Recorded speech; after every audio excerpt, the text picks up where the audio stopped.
एक रेवाड़ी में और एक अटेली में। तो आज के दिन 4 मशीनें लगी हैं और इसमें बहुत सारी सुविधाएं हैं।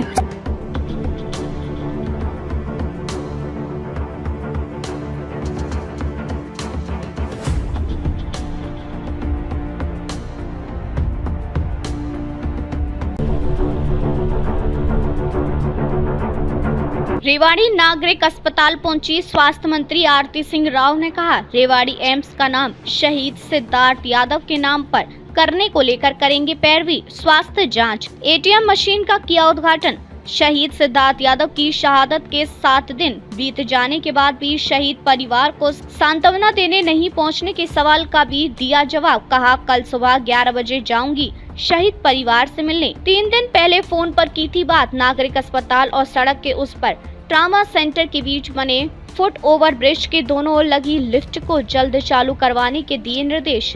प्रधानमंत्री नरेंद्र मोदी से मुलाकात पर कहा, प्रधानमंत्री चाहती हैं महिलाएं हर क्षेत्र में तेजी से बढ़े आगे। बोले, रेवाड़ी नागरिक अस्पताल में आधुनिक जांच मशीन का सभी लोगों को मिलेगा लाभ। कहा, रेवाड़ी एम्स में ओपीडी शुरू करने को लेकर लगातार चल रहा है प्रयास। आधुनिक जांच मशीन उद्घाटन के अवसर रेवाड़ी विधायक लक्ष्मण सिंह यादव, डीसी अनुपम अंजलि सहित अनेक अधिकारी रहे मौजूद। रेवाड़ी के नागरिक अस्पताल पहुंची स्वास्थ्य मंत्री आरती राव सिंह ने प्रदेश में लगने वाली चौथी एक ऐसी स्वास्थ्य जांच एटीएम मशीन का उद्घाटन किया, जो आपको पैसा नहीं बल्कि तुरंत प्रभाव से देगी आपके रक्तचाप और शुगर जैसी घातक बीमारियों की जांच रिपोर्ट, जिसे केवल डॉक्टर ही नहीं आप खुद भी एटीएम की तरह कर सकेंगे ऑपरेट। वहीं दूसरी ओर उन्होंने भाल की माजरा एम्स का नाम रेवाड़ी के शहीद सिद्धार्थ यादव के नाम पर करने को लेकर करेंगे पैरवी। इस मौके पर उनके साथ रेवाड़ी से भाजपा विधायक लक्ष्मण सिंह यादव और जिलाध्यक्ष वंदना पोपली भी मौजूद रही। स्वास्थ्य मंत्री आरती सिंह राव ने कहा कि रेवाड़ी अस्पताल में यह स्वास्थ्य जांच मशीन लगने से मरीजों को डॉक्टरों के पास जाकर बीपी और शुगर सहित 60 बीमारियों की जांच नहीं करवानी पड़ेगी, बल्कि ये सभी कुछ मरीज खुद इस मशीन को ऑपरेट कर जांच रिपोर्ट हासिल कर सकेंगे। उन्होंने नागरिक अस्पताल और सड़क के उस पर ट्रामा सेंटर के बीच बने फुट ओवर ब्रिज के दोनों ओर लगी लिफ्ट को जल्द चालू करवाने के दिए निर्देश। प्रशासनिक अधिकारियों को दिए ताकि ट्रामा सेंटर से पार्थिव शवों को सड़क से नहीं बल्कि लिफ्ट से अस्पताल में बनी मोर्चरी तक लाया जा सके। एम्स ओपीडी शुरू न होने के सवाल पर कहा कि इनका प्रयास है कि जल्द से जल्द एम्स ओपीडी शुरू हो सके।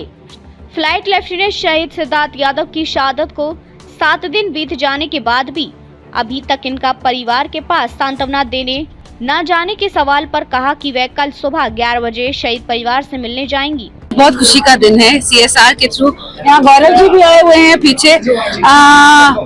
हमारी कंपनी है RSVL जिसने CSR दिया है और 4 ऐसी ATM मशीन लगी हैं दक्षिण हरियाणा में। एक गुड़गांव में लगी है, एक पटौदी में लगी है, एक रेवाड़ी में और एक अटेली में। तो आज के दिन 4 मशीनें लगी हैं और इसमें बहुत सारी सुविधाएं हैं। जहां तक ब्लड प्रेशर की बात हो, शुगर की बात हो, अनीमिया की बात हो, स्टेथोस्कोप, प्रीनेटल, बहुत सारी सुविधाएं मिलेंगी। और आगे चल के अगर हमें कहीं चेकअप करवाना या लगता है हमें कि देखो हमारा ब्लड प्रेशर ज्यादा, हमें डॉक्टर की जरूरत नहीं, हम इस मशीन के पास डायरेक्टली आ सकते हैं और अपना ब्लड प्रेशर चेक करवा सकते हैं और डॉक्टर को से संपर्क कर सकते हैं डायरेक्टली। मैडम, यहाँ पर ना 4 लिफ्ट लगी थी ताकि जो ट्रॉमा सेंटर के अंदर किसी की डेथ हो जाती है तो मोर्चरी तक लाने के लिए सड़क के रास्ते ना लाया जाए, वो उनका काम अधूरा। FOB वो फुट ओवर ब्रिज की बात हो रही है यहाँ पे। मैंने XCN मैंने ADC ma'am is also here today, मैंने बात की है इस बारे में और मेरे पिताजी रावेंद्रजीत सिंह ने जी भी बहुत की है कि ये लिफ्ट क्यों नहीं लगी अभी तक, क्या कारण है कि ये लिफ्ट इतना वक्त लगा रही है। तो आज मैंने एक मीटिंग रखी है शाम को। ADC मैम कुछ कहना चाहेंगी इस बारे में? 2 लिफ्ट हमारी एकदम तैयार है मैम। 2 लिफ्ट अभी ऑपरेशनल हो जाएंगी मैम, बाकी कब हो जाएंगे? आज कल परसों मैम हो जाएंगे मैम, विद इन लाइक लेकिन वो एक ही साइड की हो रही है ना? नहीं, एक साइड की एक और दूसरी साइड की। और 2 और lift ma'am with in 1 month उनका बस एक परमिट बचा हुआ है मैम। वो जैसे जैसी आता है? अब जल्द से जल्द करवाएं, क्योंकि ये बात अब बहुत लंबी खिंच चुकी है। शहीद के परिजन मांग कर रहे हैं कि जो एम्स है, मात्रा एम्स, उसका नाम सिद्धार्थ यादव के नाम से रखा जाए। हाँ जी। आपकी सरकार क्या सोचती है इसको लेकर, क्या रुख है? जी, मेरे पास अभी तक कुछ आया नहीं है इस बारे में, मगर जरूर अगर मैं सरकार के सामने रखूंगी ये मांग, और सरकार फिर फैसला करेगी, अगर संभव हो तो क्यों नहीं। आप लोग वहाँ पर गए भी नहीं, आप कब तक जाएंगे वहाँ पे? सिद्धार्थ यादव के घर पे आप सांत्वना देने नहीं गए अभी तक, कब तक जा पाएंगे? जी, मैं जा रही हूँ कल सुबह, 200 बेड और उनको भी मालूम है, मैंने उनको 3 दिन पहले बताया था कि मैं कब आ रही हूँ। बेड के नए हॉस्पिटल के लिए क्या कहेंगे, कब तक प्रक्रिया में आएगा? 200 बेड की मैं अभी जमीन का जायजा करने गई थी पिछली बारी, और कल सुबह फिर एक बारी बैठ के मैं फिर जायजा करने जा रही हूँ, क्योंकि मैं सब जगह देखना चाहती हूँ कि सबसे अच्छी जमीन कौन सी हो सकती है एक सिविल अस्पताल के लिए। तो पूरा जायजा लेके ही मैं फिर एक पॉइंट पे पहुंचूंगी। हमारी स्वास्थ्य मंत्री से काफी अपेक्षा है रेवाड़ी की जनता को, किस प्रकार की आगे रणनीति रहेगी ताकि और सुविधाएं ज्यादा मिल सके? जी, रणनीति तो यही है कि पहले तो हम सिविल अस्पताल पहले खड़ा करें, अगर हो सकता है तो आगे आने वाले वक्त में हमें मेडिकल कॉलेज भी मिलना चाहिए, क्योंकि डिस्ट्रिक्ट की बात है। और जो सुविधाएं हमें अब तक कम मिलती रही हैं, मैं चाहूंगी कि अपने जो पूरे हरियाणा क्षेत्र की बात हो रही है, जहाँ डॉक्टरों की कमी की बात हो रही है, ये सिर्फ मेडिकल कॉलेजेस से, अगर हमारे पास मेडिकल कॉलेजेस आएंगे तो ही डॉक्टर बढ़ेंगे। आज के दिन बहुत ज्यादा कमी पड़ी है और हम उसी कमी को पूरा करने में लगे हुए हैं।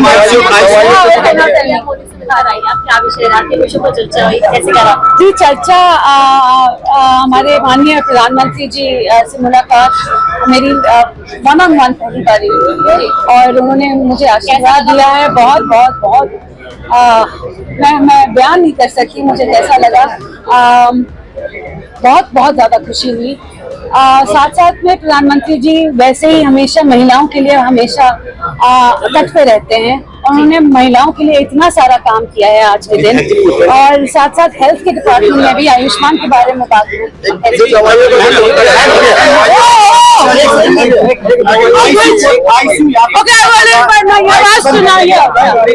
सवाल ये है कि आज आपने मशीन का उद्घाटन किया है लोगों के कल्याण के लिए। मशीन कुछ साल पहले यहाँ लगाई गई थी, जिसको यूटो ट्रैप बोला जाता है पथरी के लिए। अच्छा। वो मशीन जो करोड़ों रुपए की आई और 18-20 ऑपरेशन करने के बाद टाइम फीस।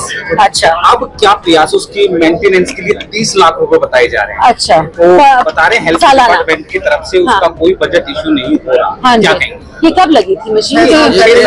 6 साल पहले लगी थी। बड़ी समस्या है। हाँ जी, नहीं मैं पता करती हूँ इस बारे में, क्योंकि मुझे अभी मालूम नहीं है। आप जो 31 तारीख 31 मार्च कह रहे थे क्लास चालू होने की, ओपीडी शुरू होने की, ओपीडी शुरू होने की, क्लास की नहीं, ओपीडी की बात। तो मैं अभी जा रही हूँ इसके बाद सीधा एम्स का मुआयना करने और पूछने के क्या कब ओपीडी, क्योंकि 31 मार्च या 30 अप्रैल, इनमें 30 अप्रैल की बोली थी हमने, अगर मुझे याद है तो 30 मार्च 30 अप्रैल कंफ्यूज मत करो, 30 अप्रैल की बोली थी हमने, और वही मुआयना करने जा रही हूँ इसके बिल्कुल बाद कि हम कब तक पूछ। चलो ठीक है।